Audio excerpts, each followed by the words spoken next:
প্রিয় দর্শক, আসসালামু আলাইকুম। দর্শক, আপনাদের প্রীতীয় শুভেচ্ছা জানিয়ে শুরু করছি নতুন একটি ভিডিও। তো দর্শক, আজকে আমরা এক অসহায় মেয়ের গল্প তুলে ধরব, যার নাম হচ্ছে মিম।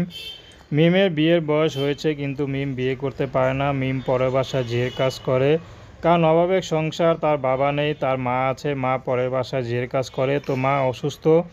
এখন মিমই সেই বাসায় ঝিয়ের কাজ করে সংসার চালায়। তো মিমের খুব খারাপ লাগে, কারণ বিয়ের বয়সী মেয়ে যেখানে পড়াশোনা করবে সেখানে তিনি পরের বাসায় ঝিয়ের কাজ করেন। তো মিম এখন চাচ্ছে যে কোনো বয়সের পুরুষ হোক, যদি বিয়ে শাদী করে তাকে আর বাইরে কাজ করতে না দেয়, তেমন মানুষ পেলে মিম বিয়ে করবে। মিমের পরিবার পক্ষ থেকে হয়তো টাকা পয়সা দিতে পারবে না, কিন্তু মিমের প্রতি যে স্বামীকে সুখ দেবে সেটা পেলে স্বামী আর কোনো কিছু চাইবে না, এতটুকু ভরসা আছে মিমের প্রতি। তো মিম পড়াশোনা করার খুব ইচ্ছা ছিল। মিমের কোনো ভাই বোন নেই। মিম আর মিমের মাই আছে, বাবা নেই। তো মিমের যারা আত্মীয় স্বজন আছে তাদের অবস্থা যতটুকু ভালো আছে, মিমকে জিজ্ঞেস করতে পারলেও কিন্তু তারা কেউ জিজ্ঞেস করে না। যার যার স্বার্থ নিয়ে সে থাকে।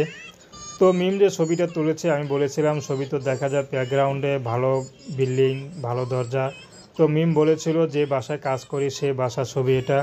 তো বাসায় কাজ করলেও সবসময় পরিপাটি থাকার চেষ্টা করি, কখনো কাউকে বুঝতে দিই না যে আমি বাসা বাড়িতে কাজ করি, কারণ আমি চাই একটা ভালো মনের মানুষ এবং ভালো জায়গায় একটা বিয়ে হয়, এবং আমি সবসময় সচ্ছল অবস্থায় থাকার চেষ্টা করি, কিন্তু হয়তো টাকার জন্য পারি না। তো দর্শক, প্রেম ভালোবাসা, সাহায্য সহযোগিতা, বিয়ে শাদী করা একান্ত আপনাদের ব্যক্তিগত ব্যাপার। আসুন আমরা 5 ওয়াক্ত নামাজ পড়ি, সর্বদা দেশের সেবা করি।